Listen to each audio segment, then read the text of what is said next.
Kan kata orang, wah kagum nih lihat Mark Marquez. Padahal enggak, dia bingung. Mark Marquez itu ini ngaktifin right hand device-nya kayak telat apa emang sengaja? Aku suka sekali dengan dia loh. Aku pun juga berdoa mudah-mudahan sih minimal dia masuk top 3 deh tahun ini gitu ya. Iya.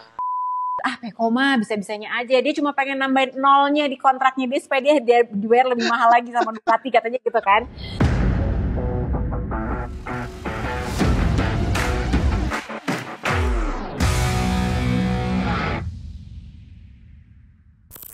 Hai, selamat datang di Pedok Talk. Hari ini formatnya berbeda lagi. Jadi hari ini tuh udah 3 kali sih sebetulnya Pedok Talk sama yang episode kali ini. Betul. Ini kayak pre-season test gitu Mas Joni, ya kan? Kalau biasanya Pedok Talk udah ada di Janto Building, ada di studionya Ducati Indonesia, tapi ini udah 3 episode. Aku mencoba hal-hal yang baru. Kenapa? Karena kayaknya di musim ini aku harus siap dengan segala sesuatu yang baru. Siapa tahu nanti bisa dapat interview sama siapa gitu kan. Tapi kita harus melakukan dengan seperti ini. Insya Allah, amin gitu. Sebenarnya sih ada rencana banget gitu. Nah, jadi ini aku harus bilang selamat datang dulu untuk Mas Joni Lono Mulia. Buat yang udah kangen, saking kangennya tadi di Instagram aku juga sempat buka pertanyaan Mas Joni. Siapa yang pengen tanya ke Mas Joni dan juga aku gitu ya. Nah, tapi kita harus buka dulu seperti biasa segmen Pedok Talk dengan yang anget Mas Joni, yaitu Newsflash. Yuk.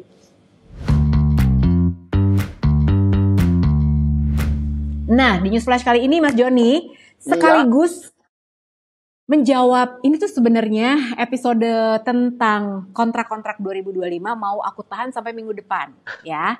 Tapi ini sudah terdengar masalahnya. Nah, ada Newsflash yang pertama adalah nama Fermin Aldeguer. Ini adalah rider favoritnya Mas Joni.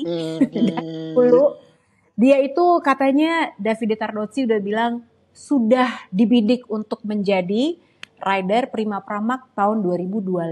Benarkah begitu Mas Joni? Ya kalau kita melihat sebenarnya bahkan bukan cuman Davide Tardozzi sebenarnya. Kan sebenarnya kabar awal itu malah PR Force Racing Team mau mengincar dia. Karena memang kalau kita melihat talentanya dan juga kemampuannya ini benar-benar sangat luar biasa. Apalagi kemarin paruh musim kedua Moto2. Naik. Betul. Nah, cuman problemnya adalah dari pihak speed up-nya mereka ingin mempertahankan Aldeguer dulu karena speed up ini tanda petik ada misi rahasia karena mereka kan satu-satunya sasis selain Kalex yang tampil di Moto2. Seandainya dia bisa mempertahankan Fermin Aldeguer minimal tahun ini dan bahkan nanti Fermin Aldeguer juara dunia, ini tentu akan kayak semacam boost up buat speed up. Mungkin tahun depan akan lebih banyak lagi yang menggunakan jasanya gitu sebagai istilahnya ya buat cuan si speed up. Dan bagi Aldeguer sendiri tentu ini akan jadi semacam ya motivasi berlebih, artinya bahwa dia benar-benar akan menjadi masuk istilahnya semua radar tim pabrikan tahun depan. Artinya nih makanya si Davide Tardozzi ini curi start nih, jangan sampai nanti tahun depan ketangkap sama tim pabrikan lain. Udah dikunci duluan lah gitu ya, pokoknya kamu sama Prima Pramac, yang artinya kalau dikontrak sama Prima Pramac itu kan kontraknya sama Ducati langsung. Betul. Jadi udah menyebarkan umpan dulu gitu ya, yakin Fermin kamu gak mau jadi rider pabrikan Ducati Lenovo gitu kali ya. Setuju Jang, setuju. Oke, nah berita yang kedua adalah tentang perpanjangan kontrak Pecco Bagnaia. Jadi sebenarnya ini udah hampir pasti iyalah gitu ya. Sampai kemarin tuh Luca Marini sempat bercanda juga kan kemarin waktu di Qatar. Nih gimana ngeliat Pecco secepat itu? Pecco mah bisa-bisanya aja. Dia cuma pengen nambahin nolnya di kontraknya dia supaya dia dibayar lebih mahal lagi sama Ducati katanya gitu kan. Tapi memang sebetulnya Pecco ini ada gosip yang bilang dia mau di kontrak dengan multi-year. Tapi dia bilang katanya lebih sehat baik bagi Ducati dan bagi dia sendiri kalau tetap dengan 2 tahun aja. Dan sebetulnya ini akan dikonfirmasi nanti menjelang sebelum GP Qatar sih sebetulnya ya Mas Joni ya. Pasti menjelang sebelum Qatar. Karena kalau kita melihat kan dia udah puas nih Jeng kemarin dia tes Sepang dan juga Qatar hasilnya cukup bagus. Dan dia berkaca ke kejadian Marc Marquez yang dikontrak 4 musim ternyata kemudian kenapa-napa jadi susah. Kalaupun pamannya mau keluar juga sulit. Kalau umpamanya dia harus memutuskan kontrak juga agak sedikit istilahnya backfire, jadi istilahnya Mm-mm. ya bikin nama Peko jadi buruk. Ini yang akhirnya Bet- Peko ya udah dua musim aja deh. Toh kalau uh-uh. umpamanya dia berhasil juara dunia di 2 tahun bersama Ducati, ini udah bikin rekor sendiri. Dan Bener. juga Peko juga nanti pada saat mungkin 2 tahun kemudian dengan Ducati sudah cukup puas, mau juga dong jajal motor yang inline, karena dari Mm. awal sampai sekarang ntar mungkin kalau dikontrak sampai 2 tahun dia jajal 4 V4 terus nih, Before terus. yang Betul, betul, betul. agak-agak bosan juga gitu loh Jeng. Iya, ya tantangan aja ya kan. Lagian Luka Marini juga kenapa deh? Biarin aja harusnya. Kan dia juga tahu, dia juga paham lah ya bahwa sebetulnya dia waktu memindahkan diri dari Ducati ke Honda itu kan juga butuh modal buat kawin. Ya kan Peko juga mau kawin. Udah deh. Marini. Nah, tadi udah sebenarnya ini belum ada info-info yang terlalu banyak, belum ada berita-berita macam-macam sih. Cuman aku tahu banget kita harus masuk ke segmen selanjutnya, Mas Joni. Ini adalah orang-orang pengen tahu pendapatnya Mas Joni tentang apa yang Mas Joni lihat sepanjang tes di Sepang dan juga di Qatar. Kita lanjut ke segmen 2. Yuk.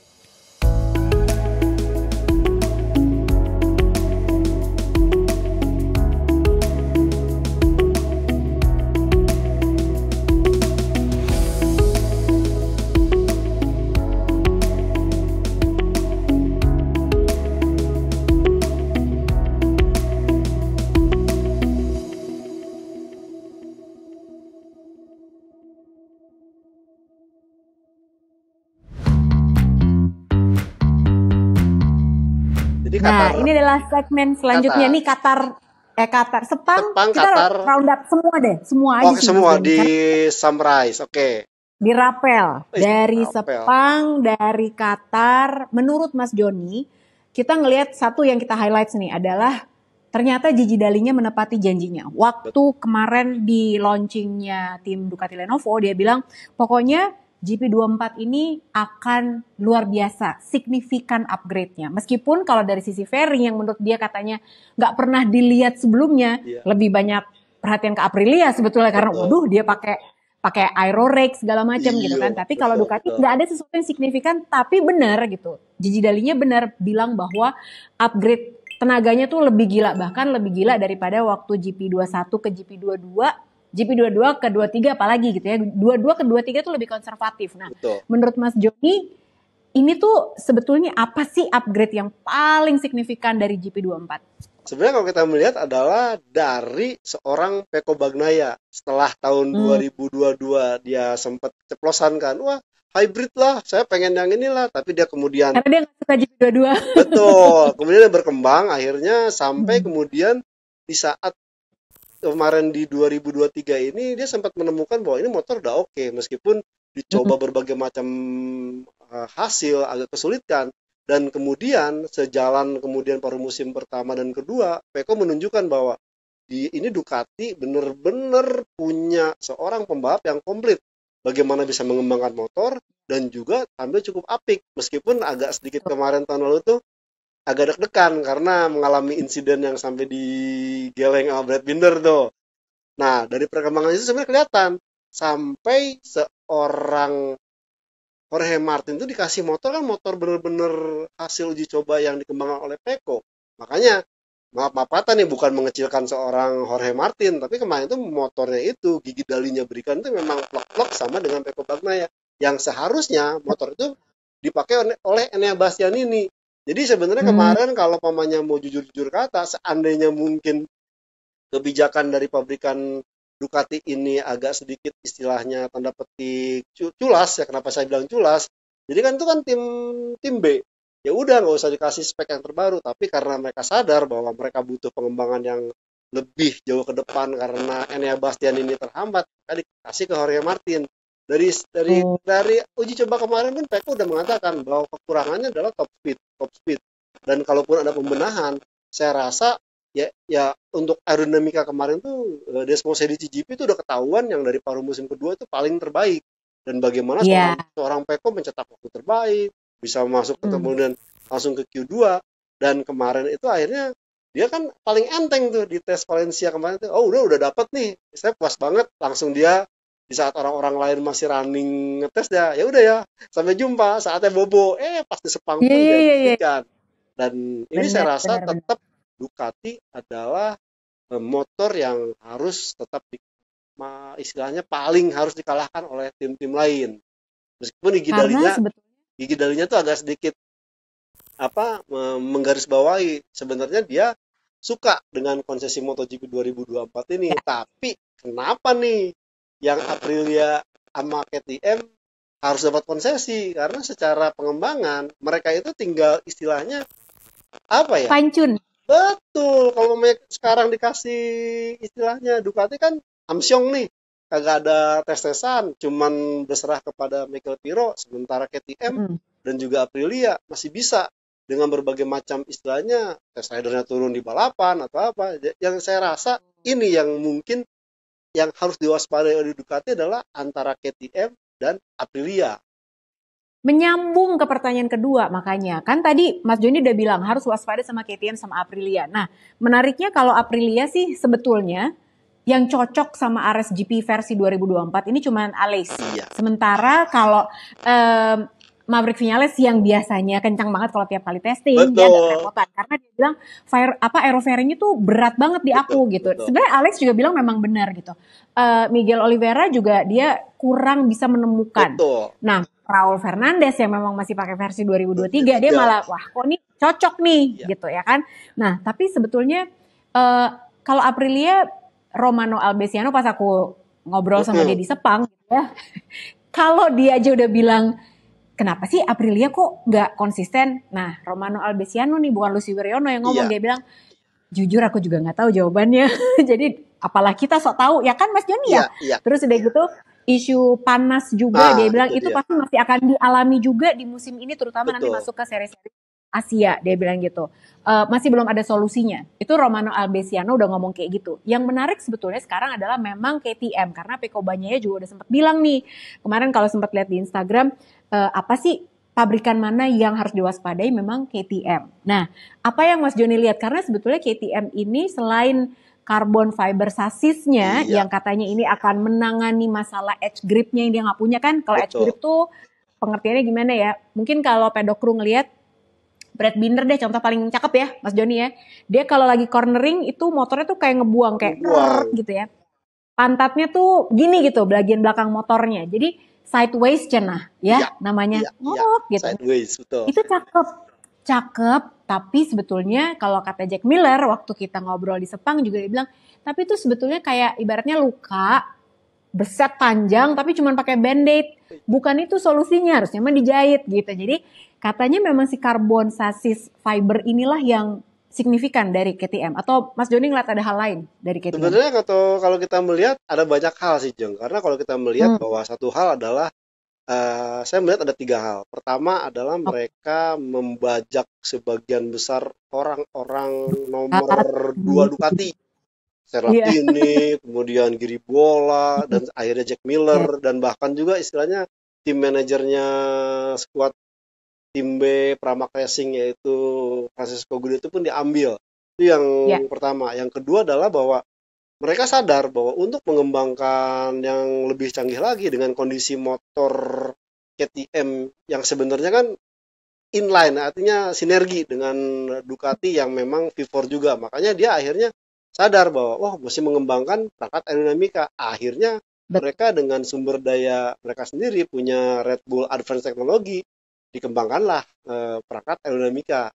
Dan yang ketiga saya melihat adalah bahwa mereka itu sadar dengan kemarin kondisi balapan yang cukup padat, kemudian juga pembalapnya artinya tidak bisa jadi amuba, dia harus ngetes, dia harus balapan. Mereka jadi amuba membelah diri. Membelah diri, betul.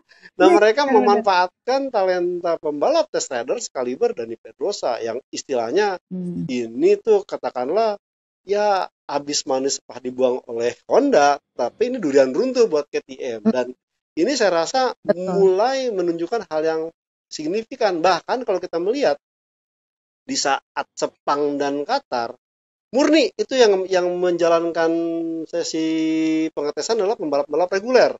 Padahal sebelumnya yang paling banyak maksimal itu di saat tes shakedown Sepang tuh sampai Mm-mm. si Paul Espargaro main, kemudian juga Dani Pedrosa, dan bahkan waktunya itu kemarin kan itu KTM semua tuh yang membabat di Sepang. Artinya semua uji coba yang mereka jalankan, karena Sepang Shakedown itu kemarin itu menjadi base atau setup dasar buat masing-masing pembalap.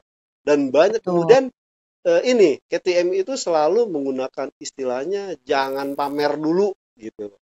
Artinya Bener. tetap di bawah permukaan aja, tapi saat balapan nanti. Nah, ini yang saya Mm-mm. lihat dari komentar seorang Jack Miller, seorang Brad Binder, dan bahkan seorang debutan Ya, Pedro Acosta pun tidak banyak berkeluh kesah. Mungkin hanya Augusto Fernandez yang agak kesulitan ketimbang di musim lalu. Saya melihat nih Augusto Fernandez agak sedikit istilahnya apa ya, di PHP ini.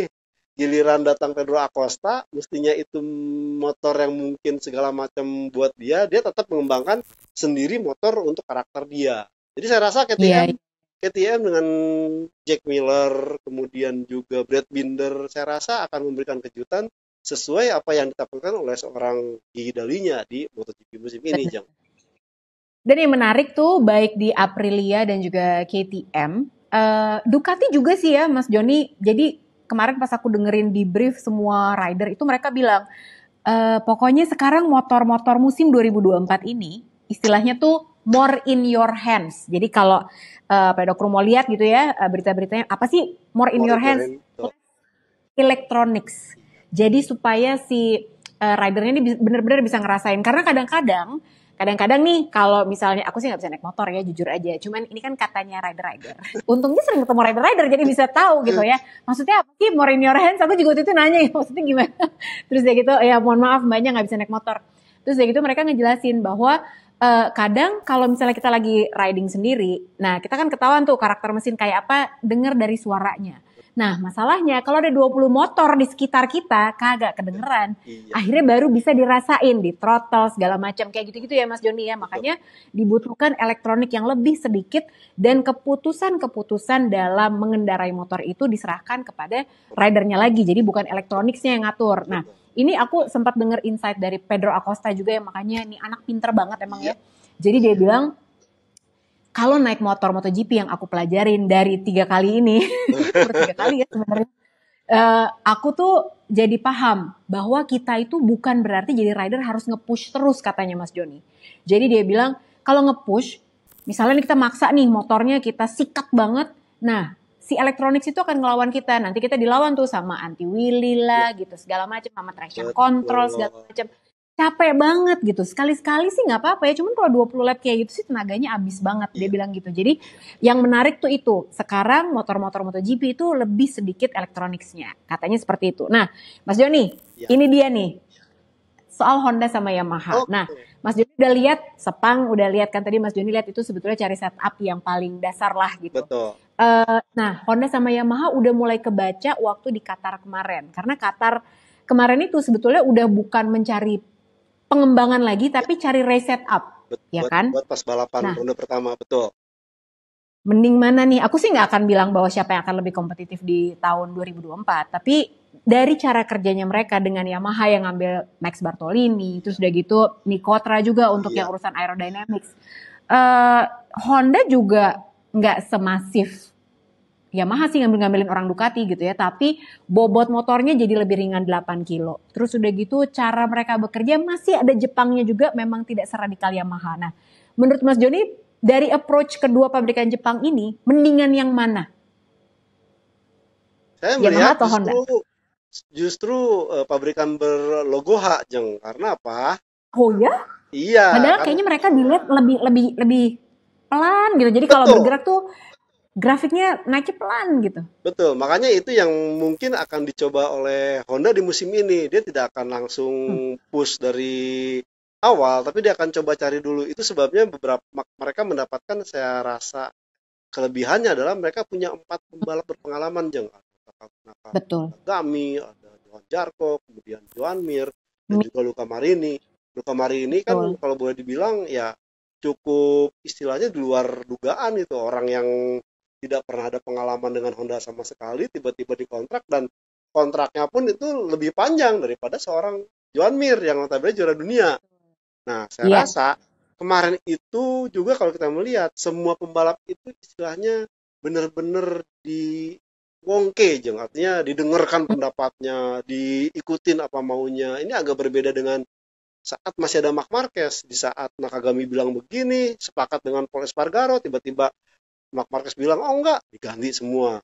Dan itu Ya, kelihatan mulai dari tahap-tahapan itu dikatakan bahwa ya motornya udah mulai enak nih dan lebih bagus daripada saat di Valencia, dan juga powernya ada. Tinggal memang yang belum ketahuan adalah bahwa grip ya, isu grip ya nggak sih? itu Jang. Jadi kalau kita melihat Mm-mm. bahwa kondisi edge grip ini sebenarnya kan bukan persoalan yang baru kejadian kemarin, bahkan kejadian Mm-mm. Marc Marquez pun bermasalah, dan bahkan sebenarnya edge grip itu sempat teratasi di saat ada Paul Espargaro, dan bahkan Paul Hmm. Espargaro sempat podium tuh di 2022. Cuman Dua. kemudian berubah, akhirnya berantakan lagi. Nah, akhirnya kan Karena yang Marc Marquez nggak suka.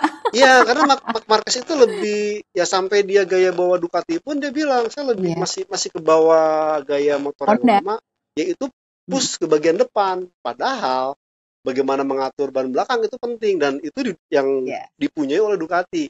Nah, balik ke Honda, Hmm. itu sampai akhirnya Marc Marquez minta untuk ganti sasis, itu ternyata bukan semata-mata sekarang itu busetnya, tidak istilahnya si Honda mensubkontrak ke Kalex untuk bikin sasis RC 23 2024, tapi dia bajak tuh orang untuk menjadi istilahnya nih, liatin bener nggak bikin sasisnya. Bukan apa-apa, karena kalau Baumgartel iya, namanya. Baumgartel ini oke di Kalex jago, dan bahkan kan ya udah banyak pembalap karakternya mestinya kayak motor motor tuh begini-begini, itu sampai didatangin. Cuman Honda lagi-lagi yang punya pengalaman istilahnya membuat sasis yang lebih lama, dia sadar. Mungkin makanya kalau kita ingat pada saat Marc Marquez minta sasis Kalex kemudian di hold dulu, itu dipelajari oleh HRC. Dan ini Oh. apa-apa, dan saya rasa HRC masih istilahnya punya sisi yang bagus, sehingga untuk material mereka masih lebih yakin. Dan yang lebih hebohnya lagi kan, orang-orang itu lebih enteng lebih 8 kilo lebih langsing daripada Tuh. sebelumnya. Iya, iya, iya. Heeh. Itu buktinya adalah salah satunya adalah kompensasi dari sasis, dan bahkan performanya Hmm. kemarin itu di straight line speednya itu diakui oleh semua pembalap luar biasa. Ini masih bisa bersaing lah dengan Ducati. Cuman masih butuh dicari apa? Edge grip, kemudian kemampuan cornering, masuk tikungan yang masih lebih pelan. Yang lari-larinya adalah apa? Adalah elektronik. Ini yang disepakati oleh semua pembalap. Dan nah, khasnya sih ya ini problem elektronik ini belum bisa diatasi karena kan Honda enggak sejor-joran sebelum-sebelumnya bajak elektronik Ducati. Nah, Iya, betul, sementara ini betul. yang coba untuk sepertinya diatasi, dan tahapannya pun saya Hmm. rasa makanya masih ada butuh waktu. Bahkan seorang jual mir, iya perlu waktu, dan lagi-lagi mereka hampir stereotip sih bahwa mereka masih kurang pede dengan time attack atau performa di satu lap untuk motor Honda RC23V di awal tahun ini. Setuju. Kalau aku juga senada lah sama Mas Joni gitu ya. Kalau kita lihat waktu di Sepang, sebetulnya semua orang pada, gila Yamaha. Aku juga pas ngeliat lagi catatan waktu gitu ya, Iya, lagi di media center, wah gila nih Fabio Quartararo, top speednya galak banget gitu. iya, Tapi ternyata top speed itu bisa menjadi perdebatan, bukan betul. menjadi patokan. Kenapa? Karena tempat sensor untuk menghitung top speed itu Bisa bisa di aja kalau bukan bisa dimodifikasi, cuman kalau misalnya si rider ini dia late breaking gitu ya, iya, ya dia pasti akan lebih cepat. Padahal betul, sebenarnya top speed Ducati bisa jadi lebih panjang, tapi betul. dia masih ada udah lewat ke titik pengereman. Iya, Sementara mungkin Fabio tuh ngelewat gitu, jadi kayaknya dia makin tinggi, padahal belum tentu. Nah, soalnya kenapa? Kemarin pas kita lagi latihan bikin, ini kita latihan dulu loh ngomong-ngomong loh guys. Kemarin kita bisa beneran ngerekam atau enggak ya nih iya, pakai cara iya. ini. Nah, kemarin kita sempat ngobrol-ngobrol gitu ya sama Mas Joni. Jadi kalau menurut aku perbedaan Honda sama Yamaha tuh untuk menutup segmen ini gampangnya gini ya Mas Joni ya. Honda itu sebetulnya sekarang udah nggak punya Marc Marquez. Makanya dia mau nggak menang kayak 2024 Betul, terserah. Namanya juga emang mau bangun dari awal gitu kan. Jadi dia betul. nggak punya target apa-apa. Sama sekali. Karena udah kehilangan sosok si Marc Marquez ini yang selama ini memang menjadi kiblat untuk Ya, pengembangan motor-motor Honda. Nah, di Yamaha ini masih ada Marc Marquez-nya, alias Fabio Quartararo, yang Alex Rins saja masih, padahal dia udah terbukti kan Betul, bisa betul. mengembangkan motor, tapi kan dia juga nggak mungkin mengalahkan Fabio Quartararo juga karena belum proven ya kan. Betul, Jadi betul. meskipun perubahan di Yamaha udah banyak, tapi antara mereka berdua bukan berarti nggak akur, tapi posisinya kan juga Alex Rins ya kan anak baru ya. Ntar dulu Iya, kita lihat dulu nih betul, ya kan. betul. Nah, sementara sekarang lagi bingung juga nih, di Sepang udah menjanjikan, begitu di Qatar kok nggak dapet nih Ya, one lap time-nya, time betul, attack-nya kok nggak dapet, betul. nggak punya grip segala macam. Padahal semua bilang Ducati apalagi gile tracknya, Qatar gripnya bagus banget, Yamaha bilangnya nggak punya grip, pusing Betul. nggak? Nah, akhirnya Yamaha tuh jadi kayak bingung lagi. Nah, dan Yamaha masih masalah elektronik juga sih sebenarnya ya, Mas Joni ya. Ya sama ini Jeng, karena keterbatasan pembalap untuk mengembangkan, praktis kan cuma Iya, 3 orang. iya benar. Quartararo, Alex Rins, dan Cal Al Crutchlow. loh, Dan problemnya adalah tuh. Cal Crutchlow old school nih, yang istilahnya paling nggak doyan. Gue nggak doyan aerodinamika, itu masalah. Nah, Iya, sementara iya, yang iya. Quartararo pun agak sedikit tanda petik nggak happy gitu pakai aerodinamika. Nah, yang paling Al- lugas itu Alex Rins. Makanya Mm-mm. saya melihat dengan kehadiran Bartolini, Nikotra, ini agak sedikit sebenarnya tidak didukung oleh pembalap-pembalap yang sebenarnya punya karakter untuk pengembangan aerodinamika. Padahal si Yamaha ini nggak main-main juga sih, ketimbang dia ke Red Bull teknologi, dia lari ke Mm-mm. kolega satu negaranya yaitu Dallara yang notabene juga mengembangkan sasis F1 dan segala macam. Artinya mereka tahu, dan Oke. bahkan juga kalau kita melihat dari Sepang dan Qatar kemarin, Yamaha Mhm. ini gonta-ganti mulu ini Jeng. Iya, Pairing belakang beda, depan betul. beda, kemudian kemudian yang istilahnya sampai berubah pakai ini, pakai itu kelihatan. Makanya ada sampai awalnya pakai sayap wing belakang, kemudian pakai Stegosaurus, kemudian depannya pakai istilahnya yang pakai downwash duck, kemudian ada yang pakai istilahnya fairing ground samping. Ini yang masih membingungkan. Makanya Betul. Alex Rins tidak bisa istilahnya mana nih yang benar-benar karakter yang pantas. Cuman buat dia setidaknya saya Iya. udah tahu nih mana yang harus digunakan. Nah ini yang menjadi problem. Mungkin kalau pembalapnya agak sedikit banyak, tanda petik minimal ada tim satelit aja. Ini akan ketahuan arahnya kemana. Karena Berbeda dengan race Honda. juga. Benar, benar, benar, benar, benar. Setuju, setuju, setuju. Nah, Tapi ya, iya sih. Tapi paling tidak, menurut aku, paling enggak Fabio Quartararo, kayaknya sih ini memang tujuannya Yamaha bukan untuk menjadi juara dunia tahun 2024 karena nggak betul. mungkin, nggak mungkin, Iya, nggak mungkin. Menurut setuju. aku ya, karena ya kecuali ada keajaiban aku nggak tahu ya, nggak boleh bilang nggak mungkin juga Mbak. Tapi sebenarnya agak berat menuju ke situ. Tapi paling tidak, kayaknya tujuannya Yamaha adalah membuat Fabio Quartararo mau bertahan Bertahan. di Yamaha sampai lewat dari tahun ini. Dia mau diperpanjang lah pokoknya sampai tahun 2025 tuh dia mau tekan kontrak baru. Kayaknya sih mereka targetnya mungkin itu kali ya Mas Joni ya. Sama itu Jeng, sama istilahnya Mengarah ke situ. meningkatkan motor Yamaha YZR M1 agar tahun depan laku buat dapetin tim satelit, Jeng. Oh iya, karena kan katanya tim VR46 udah ngantri, udah pengen Iya, sebenarnya, ya kan? Katanya. Rosija kan standar-standar. Kalau pamannya ke istilahnya Pablo Nieto, ke Uchiyo, wah udah mendingan sama Ducati aja.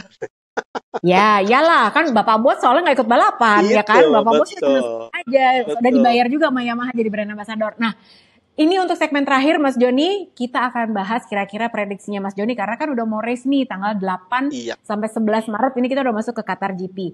Jangan kemana-mana, abis ini kita langsung bahas prediksinya Mas Joni untuk Qatar GP.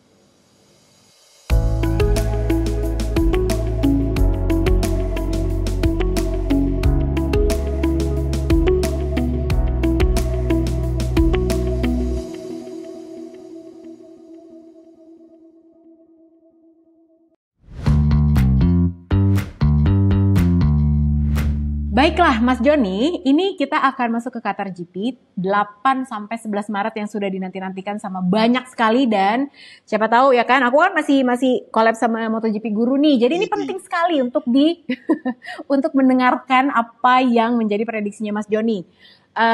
Kalau free practice mah biarin aja lah, terserah Iya, masing-masing betul, ya. betul. Kualifikasi segala macam.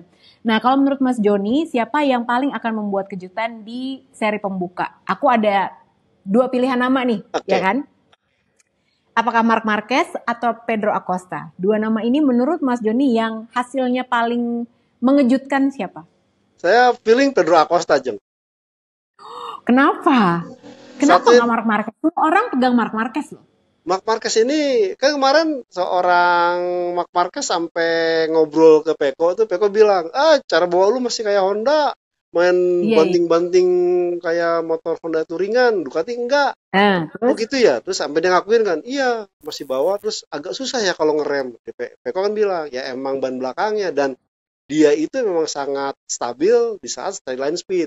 Itu pertama. Betul. Kemudian sebelumnya di Sepang, seorang ini Pedrosa itu sampai ini kan kalau orang-orang waktu ada tayangan video tuh yang dibilang Pedro pas dia lagi belok, si Pedrosa liatin, kan kata orang wah kagum nih lihat Marc Marquez, padahal enggak, dia bingung Marc Marquez itu ini ngaktifin right head device-nya kayak telat apa emang sengaja, dan itu diakui oleh seorang Marc Marquez, dia masih suka lupa-lupa ngaktifin right head device, padahal itu kan salah satu kunci yang menjadi motor Ducati itu berbeda. Iya, Nah, kenapa iya, saya iya. Pedro Acosta? Saya jadi inget ini sebutan bahwa Pedro Acosta ini adalah talenta 10 tahunan pembalap MotoGP hebat. Setelah era Marc Betul. Marquez Iya. 2013, lahirlah Pedro Acosta. Meskipun Pedro Acosta tuh nggak mau dibilang the next Marc Marquez. Ya iyalah, karena Enggak. kalau kita melihat Marc Marquez itu kan bener-bener semua istilahnya kalau kata Jeng Gus itu semekung, semesta mendukung. Nah, Iya, benar-benar. dari sponsor gede, dari Hondanya, ban braking rodanya mendukung bagaimana Marc Marquez untuk bisa langsung ke MotoGP. Nah, Pedro Acosta ini kalau lihat dari luar biasanya apa? Dia 3 musim langsung bisa juara dunia Moto3 dan Moto2. Mm-mm, Sayangnya mm-mm, tahun lalu emang dia karena cedera. Mungkin kalau umpamanya ya, enggak itu 2 tahun. Dan sekarang itu mm-mm. istilahnya dia tidak ada backup sponsor yang besar. Hanya Red Bull. Artinya KTM dan Red Bull. Itu pun kalau pamannya mungkin Red Bullnya mau sebesar istilahnya, gue investasi deh untuk sampai berapa tahun. Cuman masalahnya kan, ya dia tidak bisa memberikan porsi tempat yang memadai. Bahkan Ah, kemarin Pedro Acosta nyaris nggak naik ke MotoGP. Dan terus kemudian mm-mm. kalau kita melihat bahwa eh, ini agak mirip dengan Honda adalah kenapa? Pedro Acosta ini punya motor MotoGP KTM RC16 ini yang sudah dikembangkan sebelumnya oleh pembalap-pembalap hebat, dan sekarang Heeh. hasilnya udah kelihatan. Ini persis dengan Marc Marquez 2013. Udah dikembangkan oleh Casey Stoner, udah dikembangkan oleh Dani Pedrosa, Betul. dan juga pada saat Pedrosa kemudian jadi tandemnya, Marc Marquez langsung menang. Nah, saya melihat ini Mm-mm. ada, dan bahkan kemarin-kemarin itu seorang balap MotoGP pun bilang luar biasa nih Acosta, artinya adaptasinya cepat, dan bahkan seorang Treviatan kru chief yang baru yang selama ini megang Paul Espargaro terkaget-kaget, ini anak ngerti, tiba-tiba Iya, dibilang iya. apa dia langsung bisa. Jadi tinggal kemarin pun waktunya cukup bagus, saya rasa dia coba untuk istilahnya memberikan kejutan nanti di Qatar. Kalau sampai Mm, juara, nih kalau sampai juara, ini maka Marc Marquez harus angkat topi ini. Karena yes. rekor pemenangan MotoGP termuda akhirnya dipatahkan oleh Pedro Acosta yang masih 19 tahun. Karena baru baru 20 tahun nanti di bulan bulan Mei dia. Itu yang Iya, kenapa iya, iya. saya melihat Pedro Acosta Qatar dong ini ya harusnya ya. betul. Harusnya sih kalau bener-bener ya kalau pamannya bisa WhatsApp Pedro Acosta, udah sikat aja di Qatar gitu. Biar yang lain pada wow Hmm. gitu aja. Itu tadi yang bikin kejutan. Nah, aku kan ya kalau kita ngomongin soal prediksi, jangan yang kira-kira akan menang siapa, nggak seru ya kan? Iya, Karena kalau aku pikir sih udah pasti Ducati lah, udah pasti. iya, betul. Karena Qatar gitu kan, udah pasti Ducati, pilih aja mau yang mana. Nah, sekarang yang pertanyaan selanjutnya, pertanyaan terakhir dari aku Mas Joni. Menurut Mas Joni, siapakah yang akan punya comeback story yang eh, baik di antara dua ini? Sebenarnya harusnya ada tiga, ada Marc Iya, iya. Marquez, ada Enea Bastianini, dan juga ada Franco Morbidelli. Nah, Franco Iya, Morbidelli ini jarang banget kita omongin nih sebenarnya. Tapi betul. Marc Marquez kan tadi kan udah sama Pedro Acosta ya Iya, gitu tadi.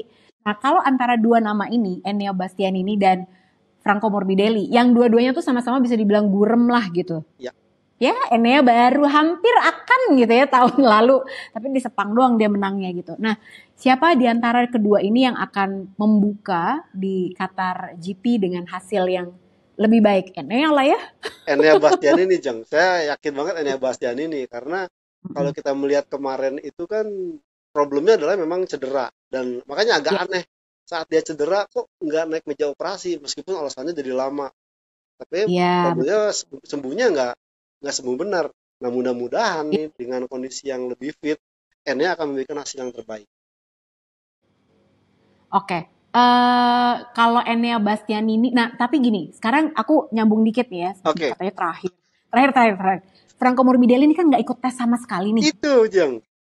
Tapi menurut Mas Joni, soalnya gini, kata Peko dan juga Enea Bastian ini GP24 dikembangkan dengan riding style yang cocok sama mereka. Yang mana brakingnya mereka kuat banget. Makanya engine brake-nya GP24 tuh cakep banget. Betul. Nggak cocok sama Jorge Martin sebetulnya. Yang Iya, dia cornering speed gitu ya. Mid betul, corner tuh dia kenceng banget gitu. Dia nggak, makanya kurang cocok sebenarnya sama GP24.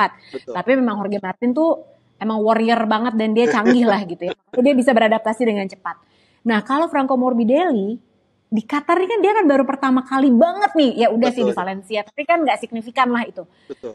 Menurut Mas Joni dia akan bisa nggak sih beradaptasi? Karena role-nya gede juga loh di Prima Pramak gitu kan? Setuju, ini akan menjadi kendala karena dia hanya akan punya waktu Jumat. Jumat pun kan itu hanya pure Jumat pagi, Jeng. Yang Jumat Heeh. siangnya ini benar-benar tos-tosan untuk bisa lolos ke Q2. Saya rasa Mm-mm. masih agak butuh waktu, Jeng. Mungkin ntar di saat saya rasa melihat mungkin baru nanti di ronde Eropa Morbidelli bisa memberikan kemampuan terbaiknya, karena ya kalau kita Oke. lihat seorang Enea Bastian ini aja butuh berapa kali tes tuh, udah dari Sepang aja belum bagus baru di Qatar. Ini Morbidelli Sepang agak ikut, Qatar nggak ikut, jadi kayaknya masih ya adaptasinya akan butuh waktu buat Morbidelli. Cuma mudah-mudahan sih ya Morbidelli langsung cring gitu Tun. dapat Oke. iya fine tuning langsung ngegas, ya mudah-mudahan ya kalau Amin. namanya itu sampai terjadi, wah bisa bikin kejutan nih Franco Morbidelli, Jeng. Amin. Jadi siapa dong Mas Joni? Satu, dua, tiga. Saya melihat masih Peko Hari Minggu Bagnaia, ya, kita nggak ngomongin betul, banyak ya. hari Minggu Peko Bagnaia, Enea Bastian Hah? ini mungkin saya melihat ada Fabio Di Giannantonio di situ. Iya, Itu aku Jeng. suka sekali dengan dia loh. Kalau aku boleh curhat sedikit ya Mas Joni, aku agak deg-degan. Sebenarnya agak kasihan loh ngelihat dia yang dipinggirkan dari Gresini karena Marc Marquez mau masuk, terus udah Iya, gitu. Padahal dia lagi dapat momentumnya, tapi betul, sepanjang di Sepang sama di Qatar kemarin tuh dia kayak kelihatan relax banget, jauh betul, lebih Jeng. relax daripada bahkan waktu dia di Gresini Racing. Jadi aku pun juga berdoa mudah-mudahan sih minimal dia masuk top 3 deh tahun ini gitu ya. Iya, Semoga karena cakep banget gitu. Dia tuh pinter karena si Fabio Di Gia ini rider yang cerdik menurut aku, ya biar kan? biar menang, Jeng, kan ntar biar menang hadiahnya dapat banyak, dia bisa lunasin cicilan rumah, kata dia mau lunasin cicilan rumah dulu tahun ini. sama sama sama Jorge Martin ya, aku juga doakan mudah-mudahan dia bisa dapat kursi di pabrikan tahun 2025 karena konon katanya iya aku tinggal di Andorra, tapi kalau yang lain ya kayak Fabio Quartararo, Aleix, Jack Miller itu mereka udah punya rumah gede-gede gitu di Andorra. Kalau aku masih tinggal di apartemen, masih di flat katanya gitu.